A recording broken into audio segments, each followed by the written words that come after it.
Hi everyone, this is Grails wschat plugin part 7. It's a video to show you the new feature which is going to be part of probably 1.23 for Grails 2 and 303 as it is for Grails 3. I'm probably going to release it for Grails 3 tomorrow. There's quite a lot of work that needs to be done for it, as in the migration of the stuff that I've done for it. Um, I'm going to explain to you how it works. So first of all, what we have got is some configuration items. That's kind of optional. You don't optional, should I say? You don't have to put it in. Live chat assistant is the assistant or the bot that joins the chat room, and it's the same as the username underscore whatever you call it here. In my case, I've called it assistant A, so you know that I'm messing around. Usually, if you don't define it, it's assistant with no E. So if a user joins called Fred, it will be Fred underscore assistant that comes along and says, "Hi, Fred." Live chat perm is the permission group for admin. Sorry, it's the permission group for the live chat. And at this point, I've set it to be the same as my default permission group, admin. What that is any users bound to that group, permission group, if they have an email address defined or configured in their profile, then they get emailed to say someone wants to have a live chat. Contact email and contact username are, this is the email address hard coded, so if this doesn't exist or whether it does exist, so if this exists or there's multiple users under this group, it will email those multiple users plus this person here. This is the username of the person when they join the chat, and this is their name when they get emailed. Email from is a new field that I've added to the mail segment of the when it sends out emails in this plugin, and it sets the from address to this. And I couldn't send emails directly from my machine until I had a from address. So it kept defaulting it to my local host name, which didn't work. So yeah, there are other fields or sorry configuration items that you can add as well, which are live chat body and live chat subject, and that's the body that gets sent across as the message. So let's get going. This is my inbox. There's nothing going on for this chat at the moment. Nice and cool. So someone goes to your website, and that button at the moment will appear everywhere on the site, including the main template page. If we go back to here, okay, so I've put this into the layout main.gsp. So we don't want to go there. We want to go to test controller. It doesn't really matter. Go to chat, and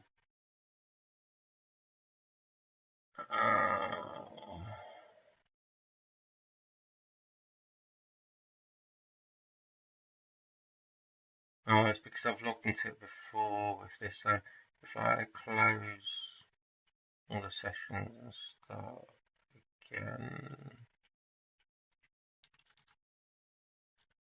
I want to show you from fresh rather than what I've worked on already to chat. That just doesn't notice me. Let's completely close it down. Every time you go into it, you get an email, by the way. Let's remove these because we're not ready yet.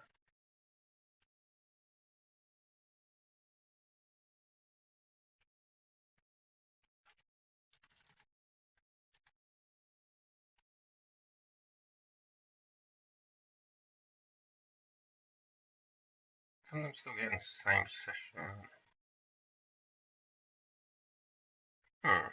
Anyway, when it knows you, it says greetings, welcome along. Okay, and you can. I've got an email here as well now. So if I follow this link, joins, you can see the username. I've had to modify the room because you can see the usernames are so long. It's near enough taken over the whole room. My problem with my PC.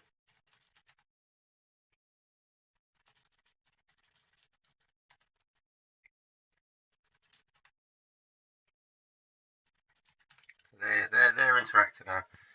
The other you noticed obviously emailed my email address from the configuration file, and the email content was DMS2V, which matches my configuration mapping.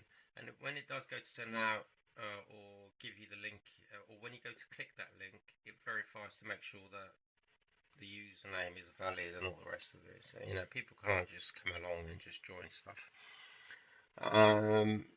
If we go to here again and go to chat controller, if you remember that groups were admin, and when people log in, they're part of the admin group by default. So if I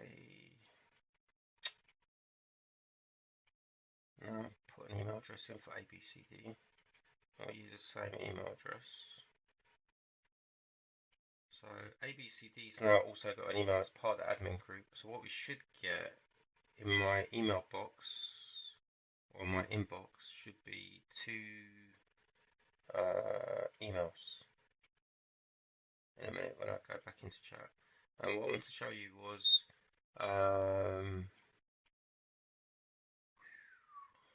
in the main GSP, if you add user equals some new user.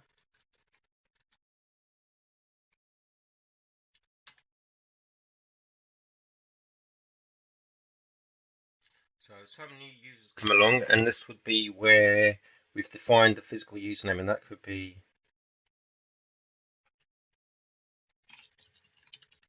user. And it might be that you have to move this into a template, and you wrap the template around wherever calls are made. I don't know. You know, for me, at the moment, that was great.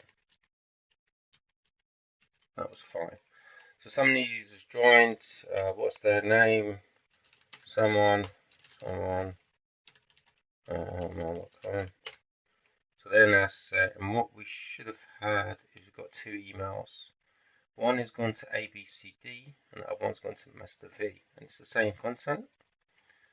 And that was where the two users have a part of the group, and one's a physical configured user, and the other one's coming dynamic. And as I said, that could be multiple users that's part of that group, and they will all be emailed. That bit of it is being done by this query here, which sort of maps up their emails and usernames from the chat user and chat user profile, and then sends them an email. So if we go to the other email, which one do we go in as? ABCD. Try and chat in here. Master V. Yeah. And on this room, we will have two users. Hey, you two. And we should both get it.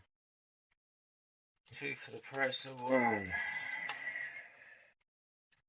Yes, IT is cheap nowadays. Right, there you go. Everyone's got the message. Everyone's happy. That's that. What do I need to show you beyond that? Anything? Probably not. I think that's the whole feature. That's the whole thing. It literally just emails you. So I guess you need to have some way of knowing when you're being emailed. You don't have to be sitting in a web or chat room waiting for people to come along. I guess you need something like a smartphone to be able to pick up the emails or know that you've had a notification and then to come and join the chat room. I'll quickly talk through where the logics of this or how this all works. It's all done by the client process service, which is the chat client sort of processing unit, and the welcome message sort of generates the emails, sets out, say they need a name, then it looks for that, and then it looks for an email address and so forth. I'd like it to probably log where the user's inputting stuff as well, and then to do things with that. At the moment, it's just quite basic. If you need additional features or functionality with this, you're more than welcome to fork the plugin and help out with it, or you can go to the plugin itself over here and pull an issue or make an issue about what it is you want to change or improve about it. I think that really wraps it up. It's there's quite a lot of work that's gone into it. I've been sort of working on and off on it for about a week. But it appears to be working now, and yeah, I'm quite happy with it. As I said, I could do it a lot more, but because I'm not using it, I don't really feel like doing no more on it. I've spent quite a lot of time on it as it is. Enjoy. Thank you very much. Bye bye.